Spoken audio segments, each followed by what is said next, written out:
बोलिए श्री सद्गुरु महाराज की जय। श्री सद्गुरु महाराज की जय। श्री सद्गुरु महाराज की जय। ध्यान मूलम गुरुर्मूर्ति पूजा मूलम गुरुः पदम मंत्र मूलम गुरोर्वाक्यम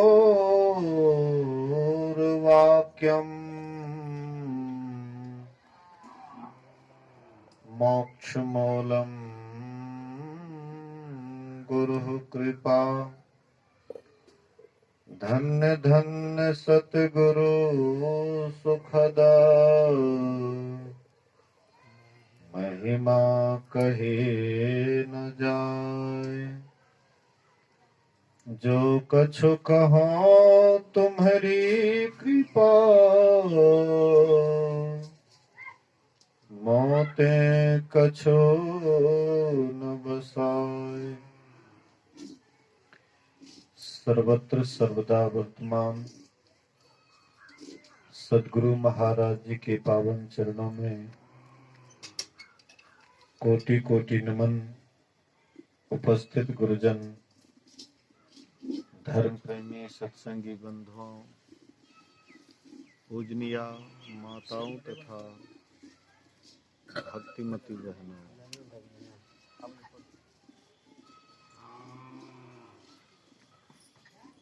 एक दिवसीय संतमत सत्संग का आयोजन परम श्रद्धेय सुकै शाह डीलर साहब के निवास स्थान पर हो रहा है, जिसका अभी द्वितीय पाली के अपराह्न कालीन सत्संग में हम आप उपस्थित हैं। अभी हम आप सुन रहे थे पातिव्रत धर्म की महिमा। स्त्रियां अगर पातिव्रत धर्म का पालन करे तो वह असंभव काम को भी संभव कर देती है। पातिव्रत धर्म से मतलब है एक पति पर अपने को रखना। जो अपने को एक पत्नी एक पति पर रखती है उसी को पतिव्रता नारी कहते हैं। और उनमें बहुत सारा सद्गुण आ जाते हैं, बिना बुलाए भी उनके भीतर में बहुत शक्तियां आ जाती हैं, बहुत सद्गुण आ जाते हैं। लेकिन जो अपने पति के रहते हुए परपुरुष से स्नेह करती है, प्रेम करती है, तो ऐसे नारियों को अधम कहा गया है। और कहते हैं कि ऐसी नारी जो पति के रहते हुए परपुरुष से प्रेम करती है वह जवानी में विधवा हो जाती है। युवा अवस्था आती है जिस समय में, उसी समय विधवा होती है। कहते हैं कि ये उनके कितने आदमी को देखते हैं युवा अवस्था में विधवा हो जाती है, ये उनके कर्म का ही फल है। ऐसे तो किसी को भी सत्य बात कहने पर उसको अच्छा नहीं लगता, बुरा लगता है, लेकिन सत्य तो सत्य होता है। संसार में पति पत्नी का एक रिवाज है, परमात्मा ने एक रिवाज बना दिया है कि संसार कैसे चले, इसके लिए पति पत्नी है। लेकिन कितने ऐसे पुरुष हैं कि पत्नी के रहते हुए दूसरे की पत्नी से प्रेम करते हैं। कुछ महिलाएं भी ऐसी हैं जो अपने पति के रहते हुए परपुरुष से प्रेम करती है, कहते हैं इसको धिक्कार है। ऐसे स्त्री और पुरुष को धिक्कार है, और इससे संसार में धीरे धीरे लोग धर्म को नहीं समझ पाते हैं, धर्म को भी अधर्म समझते हैं, अधर्म को धर्म समझ लेते हैं। इसीलिए महापुरुषों ने कुछ रिवाज बनाया है, रीति बनाया है, उसके अनुसार चलने पर लोगों के भीतर में शांति विराजती है। जो संतों के कहे अनुकूल चलती है, उनके अंदर में शांति विराजती है। इसलिए चाहिए संसार में जो भी है, जहां है, उसके अनुकूल उसको चलना चाहिए। परमात्मा की कृपा से जिनको जो पति मिला है, जैसे भी पति मिला है, चाहे अच्छा है या खराब है, चाहे अंधा है कि बहरा है कि क्रोधी है, लंगड़ा है, जैसे भी पति है, या किसी की पत्नी ही चाहे अंधी हो, बहरी हो, या लंगड़ी हो या लुल्ही हो, जैसे भी हो, न तो स्त्रियों को पति का अपमान करना चाहिए, ना ही कोई पति को पत्नी का अपमान करना चाहिए। हालांकि दूर के ढोल सुहावने मालूम पड़ते हैं। अपनी पत्नी है तो उतना बढ़िया नहीं बुझाता है, लेकिन पड़ोसन की महिलाएं मनमोहक बुझाता है। जो आपके जीवन में नहीं आता है तो वह ज्यादा आकर्षक उसमें बुझाता है, ज्यादा आकर्षण बुझाता है। लेकिन जब जीवन में आ जाती है तब पता लगता है। इसीलिए जो भी आपके जीवन में आया है उनका स्वागत कीजिए, उसका सम्मान कीजिए। तो ऐसे में क्या होता है, तो गार्हस्थ जीवन सुखमय होता है, आनंदमय होता है। अब जो सामने में है, पति है सामने में, तो पति से प्रेम नहीं करते हैं, दूसरे से प्रेम करते हैं, छिप करके प्रेम करते हैं। इससे अशांति होती है। तो इसीलिए महापुरुषों ने एक रिवाज बनाया है शादीशुदा का, कि चलो भाई, अकेले जीवन जीना कठिन पड़ जाता है, अकेले मत जाना वह राह, गुरु बिन नहीं होगा निर्वाह। कहते हैं कि वह रास्ता जहां से हम आए हैं वहां फिर चलना है, लेकिन वहां चलने के लिए संग साथी की आवश्यकता पड़ती है। तो संग साथी देखिएगा, भाई भाई में उतना प्रेम नहीं होता है, लेकिन स्त्री पुरुष में वैसा प्रेम होता है। ऐसा इसका कारण क्या है? एक अमीबा नाम का जानवर होता है, पशु होता है। स्त्री और पुरुष उनमें दोनों समाहित रहता है, दोनों स्त्री पुरुष दोनों एक में ही रहता है।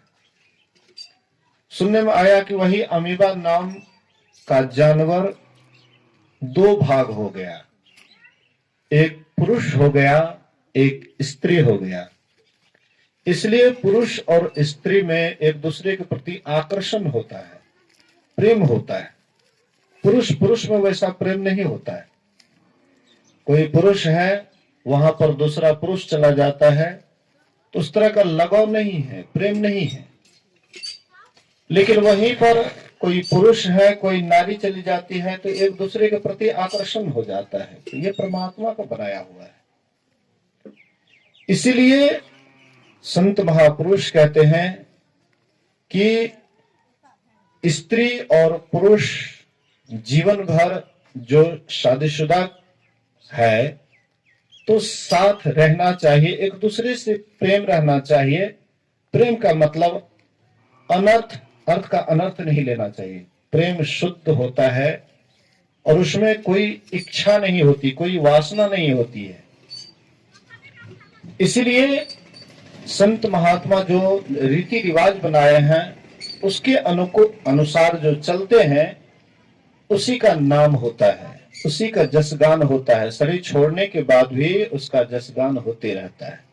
जो अपने को स्त्री है तो अपने को पति पर रखती, एक पति पर रखती है, और कोई पति है तो एक स्त्री पर जो अपने को रखते हैं तो उसी का नाम रहता है। अभी तक माता अनुसुईया का लोग नाम लेते हैं, गुणगान करते हैं। कारण क्या है? माता अनुसुईया अपने पति को छोड़ करके दूसरे पुरुष के तरफ आंख उठा करके भी कभी नहीं देखी। आंख उठाने से मतलब वासना के ख्याल से नहीं देखी। ऐसे देखने के लिए तो बिना देखे कोई तो रह नहीं सकता है। स्त्री है, पुरुष है या और कोई है, एक दूसरे को सब आदमी देखते हैं, लेकिन देखने में अंतर है। अगर आप देखते हैं और देखने में कोई इच्छा नहीं है, कोई वासना नहीं है, ये देखना, हाँ, इसमें कोई गलती नहीं है। लेकिन अगर देखते हैं उसके अंदर में वासना है, कोई इच्छा मन में है, तो ये देखना ठीक नहीं है। कहावत है, देखो दाखो ताको मत। देखना है लेकिन देखने में अंतर है। ताको मत अर्थात बुरी दृष्टि से मत देखो।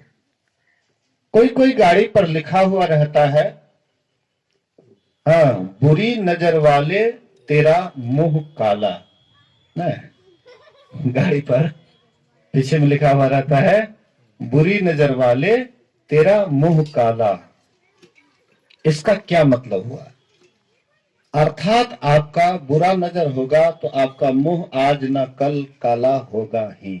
10 आदमी में आपकी बेइज्जती होगी, आपकी बेइज्जती होगी। 10 आदमी में लोग कहीं पर भी चर्चा करें, अरे फलाना आदमी देखो न कैसा है, भ्रष्ट हो गया।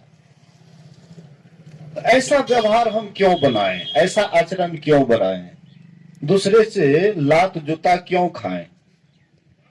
इसलिए अपने आप को कंट्रोल में रखिए। हाँ, शरीर से भी, मन से भी, वचन से भी।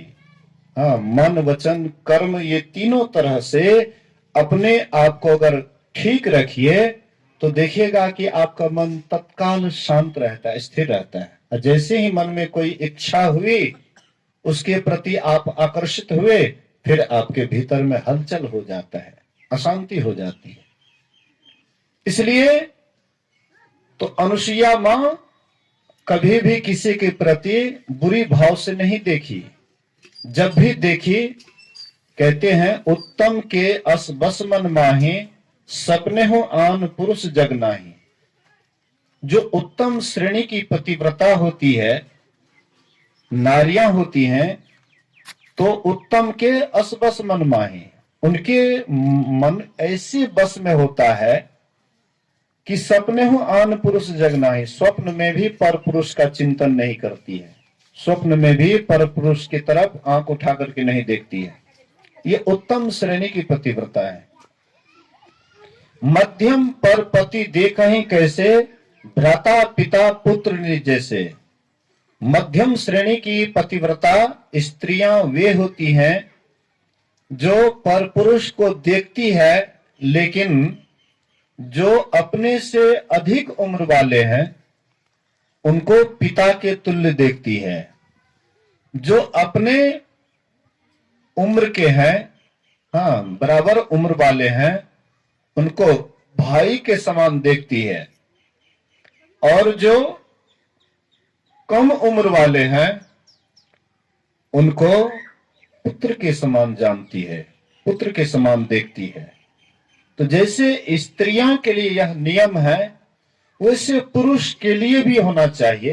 पुरुष के लिए भी जो अपनी समान कोई स्त्री है, उम्र में अपने समान है, उसको बहन के समान देखना चाहिए। और जो अधिक उम्र वाली हैं, हाँ, उम्र से अधिक है उसको माँ के तुल्य देखना चाहिए, और जो कम उम्र वाली हैं उनको बहन के समान देखना चाहिए। इसमें दोनों का भला है। इसलिए ये पतिव्रता नारियों के लिए नियम संतों ने निकाला है। तो अनुसुईया मां पतिव्रता थी, लेकिन उत्तम श्रेणी की पतिव्रता थी। मतलब परपुरुष को स्वप्न में भी याद नहीं करती थी, ध्यान करती थी। गुरु के द्वारा जो उन्हें मिला था युक्ति भजन भेद, वह काम करती थी, और पति की सेवा सुरक्षा में दिन रात लगी रहती थी। उनके पति थे अत्रि मुनि। अत्रि मुनि की सेवा में दिन रात लगी रहती थी, और साथ साथ ध्यान भजन भी करते थे। परिणाम होता है, आप लोग जानबे करते हैं, बहुत बार सुने हैं कि उनके यश की गाथा तीनों लोक में फैलने लगा। तीनों लोक में यश गाथा फैलने लगा। धीरे धीरे लोग, स्वर्ग के भी लोग उनके गुण गाने लगे। मृत्यु लोक में तो गुण गाते ही थे, इस पृथ्वी पर तो उनका यश चलता ही था, लेकिन धीरे धीरे स्वर्ग तक उसका यश फैलने लगा। और संत महात्मा तो इसमें आगे रहते हैं, जो अच्छे लोग होते हैं उनका गुणगान करते हैं। तो अनुसुईया का गुणगान करते हुए नारद बाबा स्वर्गलोक तक गए, ब्रह्मलोक तक गए, विष्णु लोक तक गए, शिवलोक तक गए। ब्रह्मलोक गए, वहां पर भी यश गान किए ब्रह्मा जी के सामने में। बगल में सरस्वती बैठी हुई थी। सरस्वती कहती है, तुम किसका गुणगान कर रहे हो नारद जी? बोले कि बड़े पतिव्रता नारी हैं, बहुत अच्छी है, हाँ, इसीलिए मैं उसी का गुणगान कर रहा हूं, उसका यशगान कर रहा हूं। बहुत अच्छी है, एक नंबर की पतिव्रता नारी है, अभी उनके समान और कोई नहीं है।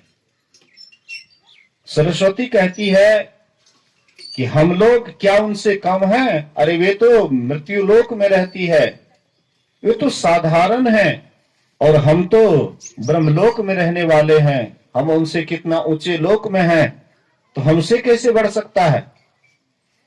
बोले कि उनके सामने में तुम भी कुछ नहीं हो, 0/0 हो। कहते तुम क्या बोल रहे हो? नारद बाबा कहते ठीक बोल रहा। तो ईर्ष्या अक्सर होता है, और महिलाओं में ईर्ष्या ज्यादा होता है। पुरुष में ईर्ष्या नहीं होती है, लेकिन महिलाओं में देखिएगा। एक साध्वी से हमने कहा कि मतलब जो है, जैसे साधक लोग साधना करते हैं, ध्यान करते हैं, इसी तरह से कुछ साध्वी भी एक जगह बैठ करके ध्यान करे, साधना करे। बोले कि बाबा, एक आश्रम में 10-20 महात्मा रह सकता है, पुरुष रह सकता है, लेकिन नारियां एक जगह 10-20 नहीं रह सकती है, क्योंकि एक दूसरे से बड़ा ईर्ष्या होता है, जलन होता है। एक दूसरे से बड़ा जलन होता है स्त्री में। हाँ, जैसे सोतिया डा होता है, सोतिया डा होता है, हाँ, तो हमरा से बढ़ के, हम तोरा से कम, इस सोतिया डाह होता है। एक सोतिया डाह की कहानी सुन लीजिए। बोलिए श्री सदगुरु। सोतिया डाह कैसे होता है? भगवान बुद्ध के समय में एक काली यक्षिणी थी, काली यक्षिणी और एक राजकन्या। दोनों सौतीन को बहुत जन्मों से दुश्मनी चल रहा था, कई जन्मों से दुश्मनी चल रहा था। तो एक जन्म में वह उनके बच्चे को खाती थी, दूसरे जन्म में वह उसके बच्चे को खाती थी, एक दूसरे से बदला लेती रहती थी। तो भगवान बुद्ध के समय में एक सौतीन काली यक्षिणी बनी और एक सौतीन राजकन्या बनी। उसकी शादी हो गई, तो ससुराल में जो भी प्रसव करती थी, काली यक्षिणी आकर के उनके बच्चे को खा जाती थी। 1-2 करके कई बच्चे को खा लिए। तो वे नैहर गए और नैहर में जाकर के प्रसव की। तो बच्चा थोड़ा सयाना हुआ, तो वह बच्चा को लेकर के वे आ रही थी, तो उधर से काली यक्षिणी उसका पीछा करते आ रहा था, वह बच्चा को खाने के लिए। तो वह बच्चा को गोद में लेकर के दौड़ते हुए गई और भगवान बुद्ध के चरण में रख दी। बोले कि भंते इसको जीवन दान दीजिए। हाँ, इसको मारने के लिए काली यक्षिणी उधर से आ रही है, इसको खा जाएंगे, हाँ समाप्त कर देंगे, इसलिए इसको जीवन दान दीजिए। तो भगवान बुद्ध ने कहा कोई बात नहीं, उनको आने दो। काली यक्षिणी आती है और कहते हैं कि तुम लोग आपस में क्यों दुश्मनी करती है। बोले कि ये भी हमसे बदला लिए थे, हम भी इनसे बदला ले रहे हैं। भगवान बुद्ध बोले फिर तुमसे भी ये बदला लेंगे, तुम इस जन्म में बदला ले रही है तो तुमसे भी ये अगले जन्म में बदला लेंगे। और इस तरह से अरबों खरबों वर्षों तक ये बदला चलता रहेगा, क्यों नहीं इसी जन्म में यह बदला को समाप्त कर दिया जाए, इसको मिटा दिया जाए। बोले कि जैसे आप कहेंगे हम लोग वैसे करेंगे। तो बोले कि देखो, आज से यह काली यक्षिणी को तुम अपने घर ले जाओ और इसको फल फूल, हाँ बोलिए श्री सदगुरु, पाकल बच्चा सब बोलिए श्री सदगुरु महाराज की जय। तो फल फूल के द्वारा इसका पूजन करो, खाद्य सामग्री के द्वारा, हाँ प्रसाद के द्वारा इसका पूजन करो।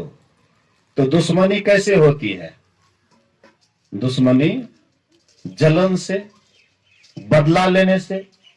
लेकिन अगर हम किसी से दुश्मनी कोई हमसे दुश्मनी करता है, लेकिन अगर हम उनसे दुश्मनी ना करें, उधर से मुंह मोड़ लें या उसकी पूजा ही करने लग जाएं, तो वे हमसे फिर बदला नहीं लेंगे। तो वही राजकन्या वह काली यक्षिणी को ले गए और खाद्य सामग्री के द्वारा उसकी पूजा की, अर्चना की, तब वह मान गए और तभी से उसका दुश्मनी खत्म हो गया। तो अक्सर महिलाओं में ईर्ष्या होती है। तो यहां से नारद बाबा जब गए ब्रह्मलोक और सरस्वती के सामने में जो उसकी बड़ाई किए, अनुसुईया की बड़ाई किए, उसके भी मन में जलन होता है। कहा हम ब्रह्मलोक की और कहा वो मृत्यु लोक में साधारण मनुष्य, ये हमसे कैसे आगे हो सकता है। इसीलिए वह अपने पति से कहती है, ब्रह्मा जी से कहते हैं कि आप अगर अनुसुईया के पातिव्रत को भंग नहीं कीजिएगा तो आज दिन से बस खाना पीना हम छोड़ देंगे। या छोड़ दिए। ब्रह्मा जी बोले कि अच्छा कोई बात नहीं, हाँ मैं प्रयास करूंगा। अब रूठ गई है, पत्नी रूठ गई तो पति क्या करेंगे, कोई ना कोई उपाय तो करवे करेंगे मनाने के लिए। कहते अच्छा ठीक है कोई बात नहीं। और वहां से चले गए नारद बाबा शिवलोक, मां पार्वती के भी सामने में वही बड़ाई, अरे तुम लोग क्या है पतिव्रता, पतिव्रता तो मृत्यु लोक में है। अनुसुईया मां से बढ़ करके अभी कोई दुनिया में पतिव्रता नहीं है। पार्वती के भी मन में हुआ कि साधारण महिला, मृत्युलोक में रहने वाली, जन्मने मरने वाली साधारण, और ये कैसे हमसे आगे हो सकता है। उनके भी मन में ईर्ष्या होती, वो भी रुठ जाते हैं। भोले बाबा से कहते आपको जाना पड़ेगा, उनके सतीत्व को भंग करना पड़ेगा। वहां से चले गए विष्णु लोक, वहां पर भी बड़ाई करने लगे। लक्ष्मी मैया के भी मन में ईर्ष्या होती है कि कैसे वह आगे बढ़ जाएगी। अपने पति से वो भी बोले, तीनों पति मिल करके साधु का वेश बना लिए, सन्यासी का वेश बना लिए, कमंडल, चुट्टा, कमंडल ये सब ले लिए, तिलक कर लिए, चले गए अनुसुईया मां के यहां। और तीनों साधु सन्यासी कहते हैं कि देखो हम लोग कमंडल में बालू लाए हैं, आई बालू का हलवा बनाना पड़ेगा और हम लोगों को नग्न हो करके, हाँ जांग पर बैठा करके खिलाना पड़ेगा। अनुसुईया मां कहती है साधु का वेश पहना हुआ है, साधु जैसे बोली होना चाहिए, ये कोई साधु वाला बात तो नहीं हुई कि नग्न हो करके जांग पर बैठा करके हम लोगों को भोजन करना पड़ेगा। ये साधु वाला बात नहीं है। तो देखना चाहिए कि ये है कौन। हाँ, ये है कौन और इस तरह से क्यों बोलता है। तो वह ध्यान करती है तो ध्यान में सब बात जान जाती है, किस हेतु से ये आए हैं और ये कौन है, सब रहस्य को वह जान जाती है। और कहती है कोई बात नहीं, आप लोग टेंशन मत लीजिए, चिंता मत कीजिए, बैठिए। बैठने के लिए दिए उनको आसन, बैठिए आप तीनों।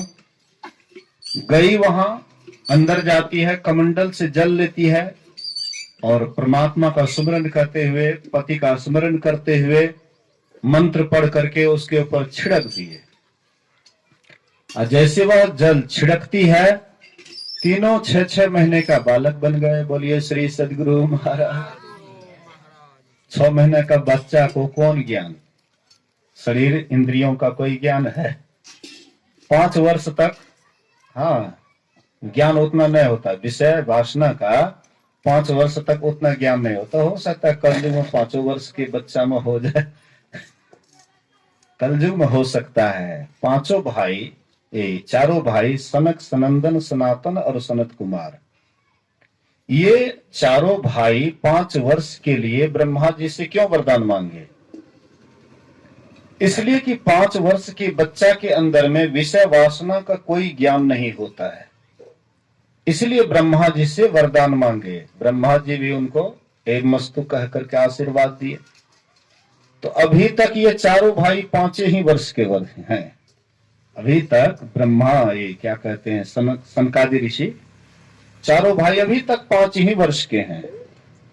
गुरु महाराज जी जिस समय में नंदलाल मोदी के यहाँ ऑपरेशन के लिए गए थे, तो गुरु महाराज जी भगीरथ बाबा से बोले कि भगीरथ हमको ऊपर छत पर लेकर के चलिए। तो वहां पर कुर्सी लगा करके भगीरथ बाबा छत पर ले गए। तो वहां पर चारों भाई, सनक, सनंदन, सनातन और सनत कुमार, चारों भाई आए गुरु महाराज जी का दर्शन करने के लिए। गुरु महाराज जी को वे चारों भाई प्रणाम करते थे, गुरु महाराज जी उनको प्रणाम करते थे। आपस का मिलन था। तो अभी भी 5 ही वर्ष के हैं। बच्चे के अंदर में ये विषय वासना नहीं होती है, लेकिन 6 महीना के बच्चे के अंदर कलयुग में हो सकता है 5 भी वर्ष के अंदर हो सकता है विषय वासना आ सकता है। लेकिन 6 महीने के बच्चा को तो कोई होश हवास ही नहीं रहता है, तो 6-6 महीने का बच्चा बना दिए और वह नग्न हो करके उसके बाद वह बच्चा को भोजन कराए। क्या अंतर पड़ता 6 महीने बच्चा को? लगभग 2-3 महीना जब बीत गए तो तीनों देवियां अपने पति को नहीं पा करके, कि कहां हमारे पति चले गए, अभी तक लौट करके नहीं आए हैं, तीनों देवियां परेशान हो गई। पति के बिना खाली खाली लगता था। तो सोची कि कहां पर होंगे, पता लगाते लगाते तीनों देवियां आती हैं अनुसुईया के पास और अनुसुईया से कहती है कि हमारे पतिदेव शायद तुम्हारे यहाँ आए थे। बोले कि हाँ आए तो थे। तो कहाँ है? बोले कि देख लो, अपना अपना पति पहचान लो, ले लो, जाओ। देखते हैं छोटा बच्चा रो रहा है, 6 महीने का बच्चा आंसू बहा रहा है, रो रहा है। अब तो तीनों देवियां को कुछ समझ में नहीं आ रहा है कि ये क्या हो गया। कहाँ हमारे पति देव इतने बड़े बड़े हैं, सृष्टि करता, पालन करता, संहार करता, इतने बड़े बड़े देव, आई बड़े बड़े देव, ही छोटा देव हो गया है, बच्चा हो गया है। अब तीनों एक ही समान लगते थे, तीनों में कोई अंतर ही नहीं पड़ रहा था। ये सोची कि दूसरे के पति को अगर हाथ पकड़ लेंगे तब तो पतिव्रता भंग हो जाएगा। तो मां अनुसुईया के ही चरण पर तीनों गिर जाती है और क्षमा मांगती है कि हमसे गलती हो गई, सही में तो बहुत बड़े महान पतिव्रता है, क्षमा कर दे हम लोगों को। हम लोग ईर्ष्या बस तुमको नीचे गिराने के लिए, नीचा दिखाने के लिए कि हमारे नाम के सामने तुम्हारा क्या हैसियत है, इसलिए हम लोग ऐसे कर बैठे, लेकिन क्षमा कर दो। चरण पर गिर गए। अंत में दया आ जाती है और तुरंत कमंडल से जल निकालते हैं, मंत्र पढ़ करके छिड़क दिए, फिर वह अपने अपने वेश में आ जाते हैं। और तीनों देव उनको आशीर्वचन देते हैं कि हम तुम्हारे यहाँ बालक के रूप में रहे, इसलिए माता से जो प्रेम होता है वैसे हम तीनों देव को प्रेम हो गया, तुम माता के समान हो गई है, इसलिए वरदान देता हूं कि तुम्हारे कोख से मैं पुत्र बन करके आऊंगा। तो वही तीनों के अंश से दुर्वासा ऋषि उनके ही पुत्र हुए, अनुसुईया के ही पुत्र हुए, और एक और हुए दत्तात्रेय जी महाराज। दत्तात्रेय जी महाराज उनके ही पुत्र हुए, ये तीनों के अंश से हुए। मतलब कहने का, बड़े बड़े देव भी पतिव्रता नारी के सम्मुख साधारण हो जाते हैं, छोटे बन जाते हैं। इसलिए पातिव्रत धर्म का पालन करना चाहिए। हम आप जानते हैं सावित्री के संबंध में, सावित्री भी एक महान पतिव्रता नारी थी। उनकी शादी जिस समय में होने वाला था, उनके पति का चयन नहीं हो रहा था। कई बार जाते थे, घूम घूम करके आ जाते थे। एक बार सावित्री को भी साथ लेकर के भेजे कि तुम ही अपना पति चयन करो। तो सावित्री घूमते घूमते घूमते घूमते एक जंगल के रास्ते से जा रही थी। एक लकड़हारा लकड़ी काटते हुए, नाम उसका सत्यवान था, लेकिन बड़ा ओजस्वी तेजस्वी चेहरा था, लग रहा था कोई राजकुमार जैसे। लेकिन साधारण लकड़ी काटते हुए देखती है और सावित्री को लगता है कि यही हमारे पति के योग्य है। उसी को मन ही मन वरण कर लेती है, चुन लेती है कि ये हमारे पति हैं। अब वहां से लौट करके गए पिता के पास। पिता से कहते हैं कि हम अपना पति चयन कर लिए हैं, चुन लिए हैं, तो कौन है, क्या नाम है, सब कुछ बताए। और तब तक में नारद बाबा आ गए।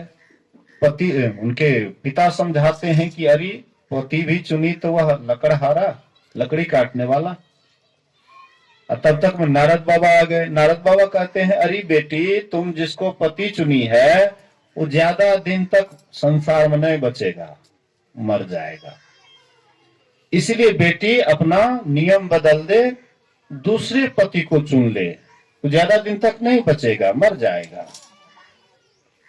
पतिव्रता सावित्री कहती है कि पतिव्रता वह स्त्री होती है जो जीवन में एक बार अगर किसी को पति के रूप में चुन ली तो शायद दोबारा दूसरे की तरफ आंख उठा करके नहीं देखती है।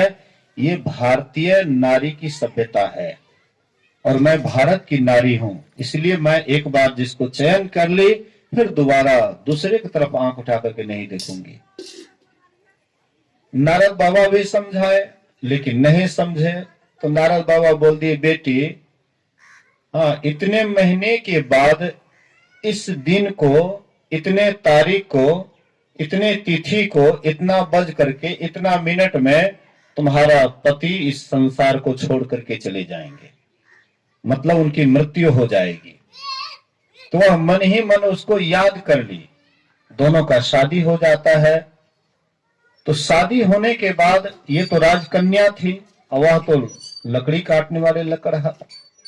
तो राजकन्या उनके यहां कैसे रहेंगे? पार्वती के भी पिता हिमालय राजा थे, पर्वत राज हिमालय राजा थे, ये भी राजकन्या थी। लेकिन जब शिव जी से शादी होती है, अब जाएंगे जोगी के पास रहेंगे, तो कैसे रहेंगे? तो जितने भी हार श्रृंगार थे सबको उतार दिए। सबको उतार करके एकदम साधारण की तरह पर्वत पर कैसे रहेंगे, हिमालय में कैसे रहेंगे, जंगल झाड़ में कैसे रहेंगे, तो उस तरह की साधारण बन करके गई थी। ऐसी यह भी सावित्री भी साधारण बन करके जंगल में रहने लगी, साधारण वेशभूषा में रहने लगी। उनको सास ससुर भी उनके अंधे थे, लेकिन उनकी भी बड़ी सेवा सुरक्षा करती थी, बहुत सेवा करती थी। सास ससुर भी बड़े प्रसन्न रहते थे, बड़े खुश रहते थे। और ये भी बड़ा प्रसन्न रहते थे। ये नहीं कि हम राजा के यहाँ से आ गए जंगल में, हाँ, भिखारी के पास, तो हम मतलब बहुत बात बोलेंगे, सो बात नहीं। बड़ी खुशी से रहती थी।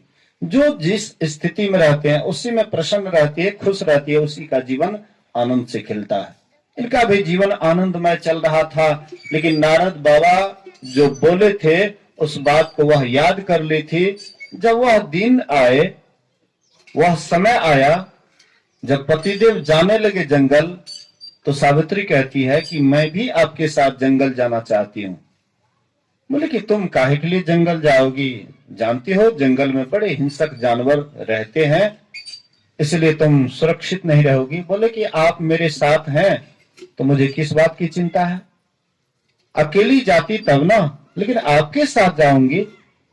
बोले कि तब सास ससुर से आज्ञा ले लो। बोले कि हम सास ससुर से आज्ञा ले लिए हैं, और जो भी उनको आवश्यक सामान है वह सब हम उनके पास रख दिए हैं, पानी वगैरह जो भी चाहिए, हाँ, सास ससुर को सब कुछ रख दिए हैं, आदेश भी ले लिए हैं, इसलिए आपकी आदेश की प्रतीक्षा। बोले कि जब तुम्हारी बहुत इच्छा है तो चलो कोई बात नहीं। तो वे जाती है। सत्यवान एक वृक्ष पर चढ़ते हैं सूखी लकड़ी काटने के लिए। देखिए, लकड़ी भी काटते थे तो सूखी लकड़ी काटते थे। ये नहीं कि जंगल में रहते थे तो हरा भरा काट काट करके जमा करते, सो नहीं, सूखी लकड़ी काटते थे। सूखी लकड़ी काट रहे थे, ऊपर चढ़े सूखी लकड़ी काट रहे थे, तब तक उसके माथे में दर्द हो जाता है और कहते हैं सावित्री बड़ी जोर से माथा में दर्द हो रहा है। बोले कि पतिदेव नीचे उतर आइए। नीचे उतरते हैं, जोरों का दर्द उनके माथे में हो रहा है। उनके माथे को अपने गोद में ले लिए, सहलाने लगे। उसी समय में यमदूत आता है, यमराज का दूत आता है। यमदूत आता है और प्रयास करता है उसके शरीर से प्राण निकालने का, लेकिन पतिव्रता के प्रभाव से यमदूत निकट नहीं आ सके, उनके प्राण को नहीं ले सके। अंत में पछता करके चले गए। अपने मालिक से कहते हैं कि कोई पतिव्रता है जिसके प्रभाव से उसके निकट जाना बड़ा दुर्गम है, इसलिए मैं उसके प्राण को नहीं ले सका। तो स्वयं यमराज आते हैं, हाँ, धर्मराज आते हैं और उस समय में उसको प्यास लगा दिए। सत्यवान को प्यास लग जाता है। सत्यवान कहते हैं सावित्री से बहुत जोर से प्यास लगी है, थोड़ा पानी पिलाओ। सावित्री जाती है पानी लाने के लिए और तब तक सत्यवान के शरीर से, स्थूल शरीर से सूक्ष्म शरीर निकाल लिए। सूक्ष्म शरीर को सूक्ष्म रस्सी से बांध करके, रस्सी नहीं, मटका रस्सी जो हम लोग आंख से देखते हैं सो नहीं, शरीर जैसा है तो रस्सी भी उसके लिए वैसा ही होना चाहिए। महीन शरीर है तो महीन रस्सी। तो सूक्ष्म शरीर को, लिंग शरीर को सूक्ष्म रास्ता से बांध करके उसको लेकर के चलने लगे। सावित्री जब आती है पानी लेकर के तो देखती है हमारे पति को यमराज लेकर के जा रहे हैं पातिव्रत के प्रभाव से। ऐसे हम आप भी बहुतों को देखते होंगे मरते हुए, लेकिन नहीं देखते हैं कि उसको लेने के लिए यमराज आता है, कैसे उनके शरीर से प्राण निकालता है। हाँ, लेकिन उस समय में वे उदास रहते हैं या आंख से आंसू बहाते, इतना देख पाते हैं, लेकिन देख नहीं पाते हैं कि उनके शरीर से कैसे प्राण निकाल लिया। माता जी का शरीर छूट रहा था, हाँ, तो मैं भी बगले में था। पहले तो वे, हाँ, घर्रा रहे थे, आवाज धीरे धीरे रुक गया, मुंह से फैन निकला, हल्का सा मुंह से फैन निकला और तुरंत राम नाम सत्य हो गया। मैं वहीं पर था, लेकिन मैं नहीं देख पाया कि कौन आए, कैसे उसको ले गए। हम आप देखते हैं, बहुतों को मरते हुए देखते हैं, लेकिन देख नहीं पाते हैं कि कैसे वह आता है और किस ढंग से उसको लेकर के चला जाता है।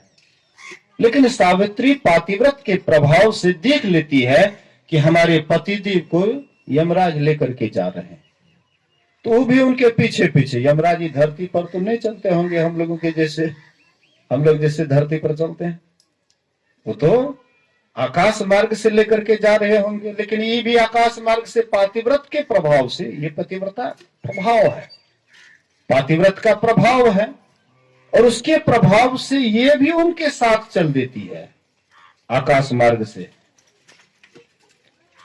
यमराज उलट करके देखते हैं कि सावित्री साथ में आ रही है, तो कहते हैं अरे बेटी, जिनका समय अंत हो जाता है, हाँ, जिनकी आयु खत्म हो जाती है, वही इस रास्ते पर जाते हैं, हाँ, यमपुरी जाते हैं। अब बेटी तू कहां जा रही है? तुम्हारा तो अभी समय अंत नहीं हुआ है, इसलिए बेटी तुम लौट जाओ। हाँ, कोई वरदान मांगना है तो मांग ले, लेकिन लौट जा।